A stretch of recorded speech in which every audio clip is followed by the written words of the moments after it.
today, 1st of September 2023.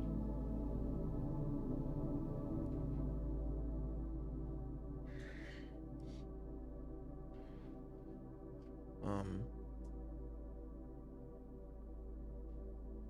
More focused at this point. Man, driving as many value to myself as possible.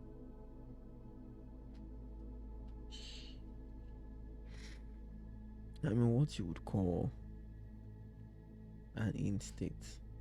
An end state is basically when you're in a state of consistently cautious inwardly, cautious of yourself, your actions, where I am I doing what I should be doing, what should I do, consistently thinking of how to, be okay. I was going through the videos I had done early this year on the Dannyokec gist, and one of this episode I had done, I had told a story about emotions. How emotion was basically your experience, things you've experienced, things you've learned, and how you have been programmed or taught to respond. I gave an example. You want to see me for something? Okay, please come in. Oh, you can come.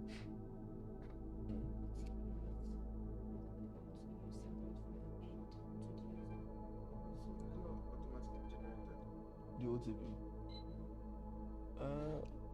Or the way I wanted the OTP was okay. If it's automatically generated from the admin, yes, that one can work. But how I want it to be is, the way Google does it, the system automatically gives you a code that would show on your own computer. So that means if maybe on Google you get the username or the email, you get the password if you're validated. However, a code will be sent to you, and all you have to do is to approve that code. It could be like 3 boxes. Good. So I want a two-factor authentication system where even if we give you an approval, there has to be a code you put in there as the user, but that code can only be given to you by the admin. The code is permanent. Google doesn't give you permanent code. Okay, no, it's not permanent. Okay, this is it. I know what you're thinking about. You think it's like a username and a password. No, it's only your employer ID. Your employer ID already, once you just put in your employer ID, it will tell you waiting to authorize. So there was a section she created on the app where you can add new housemates. That's what you call it. So when you put new housemates, you put in the person's name, the department, UI, UX, or development, or whichever department the person is. Then the moment you put that, you save it. Then it will generate automatically by itself an employee ID. So it's more like a record ID for that person you added. Now, when you give that employee ID to, let's say, Charles goes there on the app, he puts the employee ID. The first thing it checks is if that employee ID is actually valid. Okay, it's valid now. Then it's now giving me a notification that someone is trying to authorize this kind of device. Guinea. I can say authorize. It will now generate a code, like code 176. So on the other person's system phone, it's already telling them they should enter the code that was generated on the admin section, which is the admin token. So it's sent through email. In real time on the app, it's not even through email. On the app. Yes. But if they get it on the app, how come they're not repeating it on the app? Okay, let me explain. I'm the admin. I've generated a what's it called again now for you, an employee ID that you software developer.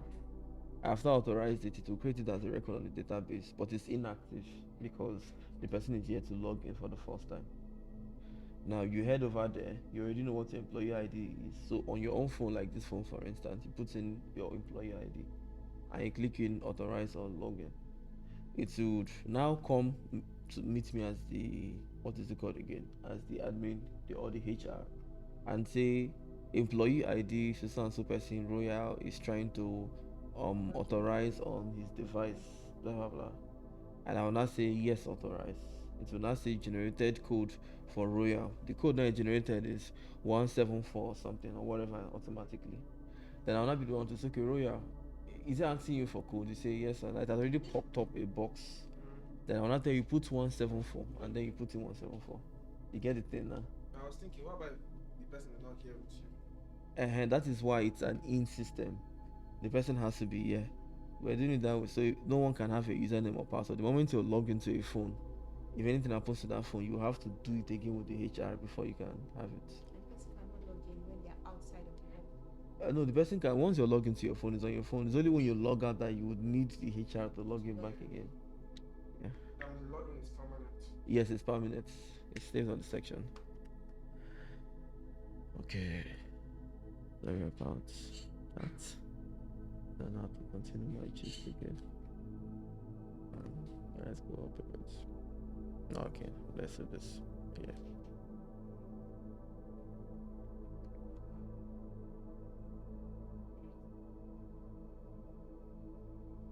Hmm.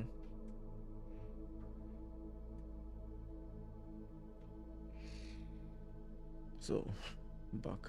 Talked about emotion on that episode and all it does. Then I figured out that the difference between a lazy man and a hardworking man, the difference between a very successful man and an unsuccessful man is wild. But the biggest part of it is the word value. The wealthy are always valuable. I mean, that is why they're wealthy, because they've been valued. They have a net worth, they have an estimate, but that is only because they were building value, kept purchasing assets, kept expanding, collaborating. Why the poor people, they don't really think much about providing value. They only think more about consuming value.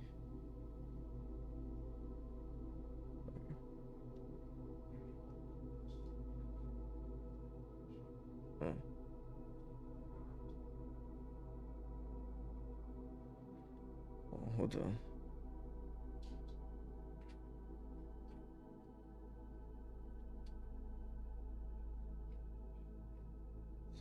Hold on. Let me reply someone. This one think I'm a calm person.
Give him his response. Sometimes when I see these people who are so good with caring so much about people, so I don't even have strength or time for them. So someone will tell you, why you not responding? Are you serious? Because the plenty things I want to be doing in my life. They'll be responding. Now, something I learned years ago is don't talk, remake. Don't talk, remake. big companies, they don't apologize that much.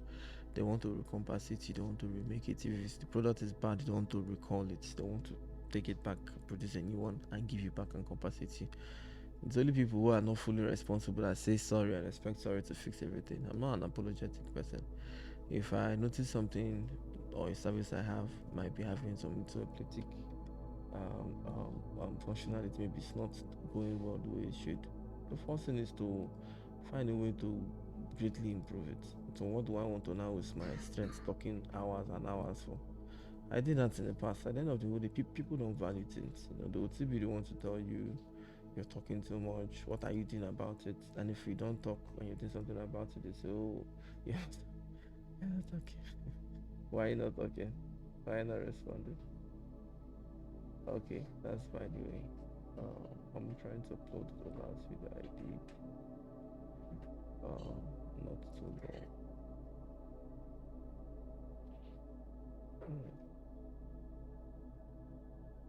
Okay, I think this is it, if I'm not mistaken. Ah, the gist I wanted to make now, I'm going to finish it whether I like it or not. So it's value. Um, the poor just always want to consume value. Why the rich, I don't know how they do it, but they always want to produce value. The poor don't really like information. They love entertainment. They badly want to be like the rich, but they're not really ready to be like do what the rich do. They see the way the rich relax, things are already taken care of, their business is already modeled, and things are going well. But the poor really wants that kind of sweet life, but they're not ready to do what the rich do or what the rich is doing. That's why if you tell a poor man now, if they give you 1 billion naira, what would you do with it? A poor man will tell you, I will now go and get a very big house. I'll go on vacation. I'll go and enjoy myself. Invest a couple of money and just relax for the rest of my life. Is it thought? Is it mentality? He wants to relax for the rest of his life. What has he done? He wants to relax. The place the 1 billion came out from, it came out from lots of sacrifices and hard work. But all of a sudden now he wants to now relax like the billionaires. But those ones they don't relax all the time. And even if it looks like they have a more relaxing life, they actually paid a whole lot of dues to get to that position. But those ones don't concern the poor. They just want it in an easy platter of ground. That's why they can never be rich. To them it's more of entertainment more than information. A rich man wants to read what the stock market is saying. He wants to know which company is trading, which good opportunity, where can he go get his next property, where does he invest next, what does he do next that propels him to, where he wants to be. But the poor man is practically looking for people who know how to dance in TikTok, looking for the latest comedy that will make him laugh for a few seconds. Or more. It's wild. It's wild because when people say that poverty doesn't start from the money you have. It starts from your thoughts. So there's this. I've been following two major people. One is Jim Ron. The other one is Edwin. Ah, that his name sounds like a bird, a ninetail or something. Let me see if I can get that his name. But I know his name quite well. If I see it, I can write it. Let me check it on YouTube. So the both of them have been telling me something. They say if a man can think of it, like if you can process it on your head, you can achieve it. But the problem is our environment. Learl. Then Nightingale, Aaron Nightingale. He said the miracle of your mind. So that tape the other day. He was talking about how some people are very successful, some are not. The major thing is the successful ones, their thought is somehow conditioned to do the most productive things. The unsuccessful ones, their mind is conditioned to just relax. That's the reason why they say comfort is your biggest enemy. Comfort. When I saw a video, Elon Musk was lying down. Elon Musk was lying down in a very small room in his factory. Now picture this. Elon Musk is one of the richest men in the whole world, right? In his own factory. He's lying in a small bed. Like you would expect Elon Musk, his bed would be the biggest. He's gonna have all the nicest treatments. He's just going to be relaxing and be enjoying himself. It's a lie. He works with those people in the factory every day. He sleeps in a small bed. When Dangote was at Dangote's refinery, he spends most of his time going from one department or the other. He wants to know what is happening in his refinery. Right? So when you see Jeff Bezos, owner of Amazon, he wants to get involved. But then when you tell a poor man, if you're ever in these people's position, what do you want to do? A poor man will tell you he wants to not go employ people and fool everywhere and relax and be, vacating from morning to night. And those people, they don't really have those mindsets. And the funny thing is, the mindset is actually what gives you money. So I was going through Lucky Unlucky. Lucky Unlucky was a video compilation. They were doing people who won money from lottery, people who were lucky to won money from lottery, and people who became unlucky too. I saw people who won $200 million from lotto. Like they played lottery, they won $200 million, and after about 6 years, somebody who had $200 million became broke. They don't really understand it. It means the problem of the poor is not the money they don't have, because they keep touching money every day. It's the fact that they're not focused on being valuable. Wealth is just value. The more valuable you can be, the more money you make. And this is simply why, if you know a particular skill, the more you keep getting good in that skill, the more your pay grade increases, the more you're highly sorted out, the more companies want to engage you in their services. Like for instance, when I started software development, at first I was creating just websites. I would create websites for people around my area. Then I started creating small apps. But I was not still making enough money. Then I started learning how to automate. So there was this time forex trading was a thing. Everybody wants to do forex trading. So I saw people who were doing forex trading and they were making money from it. But I was thinking of how to automate the forex system. So I started learning how to do meta 24 MT4. I was basically learning how to start automating, forex trading bots. And I learned automations, and companies started reaching out to me after a while. Started getting engagement. My earnings increased. Then I learned a bit on data science, machine learning, artificial intelligence. Started, doing my sports betting stuff. And from sports betting, I created a sports betting prediction. And automatically, I became, a bit more well to do. And I moved a bit into real estate, having acquired little things, and still made more money. So the only thing that has actually changed in my life, it's not the money that entered into my account, but it's the more value I started bringing in. So if I can become more valuable than already I am now, and I become more and more valuable and more valuable, it's really a matter of time. You get precisely into that very big stage. So in a nutshell, it's just the value. But now the poor don't really see that value. In fact, poor people are the most valueless people. Like if you do something for a rich man, he wants to repay you back. He wants to give you something back. In fact, if you how you know a wealthy person and a poor person, it's not the money they have in their account, it's their mentality. Anybody who will tell you, um, I want to do something back, like you've done enough for me. How do I do something back to repay you? Those are people who will be valuable to you. They're people of value. They want to be valuable to people around them, and they consistently want to build their value. People who are valueless, who are useless, are the ones that want to keep doing something, want to keep getting everything without giving anything. Like I was told I was very discriminatory and I insult people and I make them feel bad of themselves, and I mean that was a point. I used to be the opposite. Everybody liked me because they would come to me. They have no value. They don't add any value to my life, but they want me to borrow their money. And if from money, you borrow their money, they have unrealistic claims and wants. Then you have the entitlement where somebody you're actually even pitying and trying to help is not acting as if they're the ones doing the favor. And you get to see that I was in a position where I had the wrong crowd around me and they were not completely valuable. So this simply means if I was close to people who were thinking of doing something back in return, maybe they would have gave me maybe a knowledge, point me to the right direction, maybe give me a referral. But then you identify people who are valueless from when they keep asking without asking what they can do back. And if you ever want them to do something, it becomes a problem. You know that your one friend that keeps borrowing you money, but when you tell him, I beg, if you help me go, God is good, go pick up one thing, he has flamed up. He's not shouting at you. Which they started to send me a message. Now, because I don't they borrow money from you. That means he's not even happy he has a point, or he's not in a position where he can provide value because he's valueless to even himself. That is why he doesn't have money. You cannot have money when you're valueless. You have to build value. so people can value you to pay you for something, maybe your product or your service. So a poor man is basically a man who doesn't really have much of a value, or who has not been given the opportunity to provide value. Some people might be valuable, you know how to cook, but you've not gotten a job, so you're practically not cooking, right? But then if they are close to you and they in any way make you feel like you should do something, and without finding something they can do back, you stay away. So me myself, I went through the videos of Nightingale, and I was moving around Jim Brown, and I was listening to these people, and I just told myself that I've been going about it the wrong way. So to me, it's all about, oh, let's make more money. No, you don't focus on money. Money is a product of value. So if you focus on money, you can't make nobody makes money.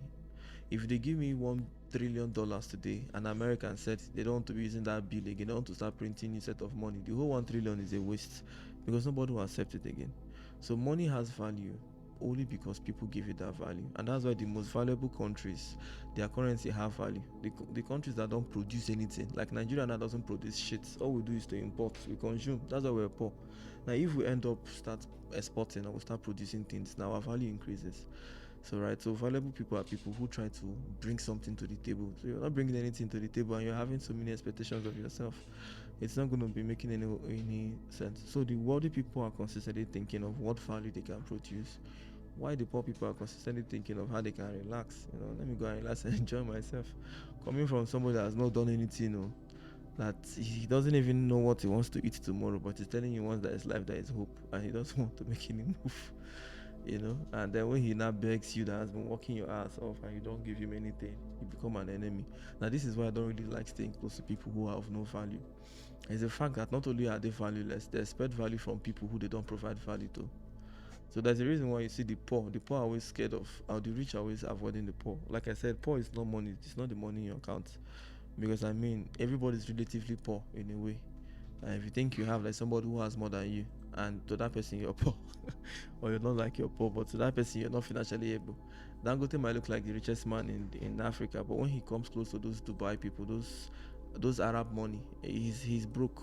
He's broke. Those people, they have trillions of dollars. Dangote is barely within the billions. And then it sounds like Dangote is a poor man, but when you now bring an average man close to Dangote, that average man now looks like he's poor.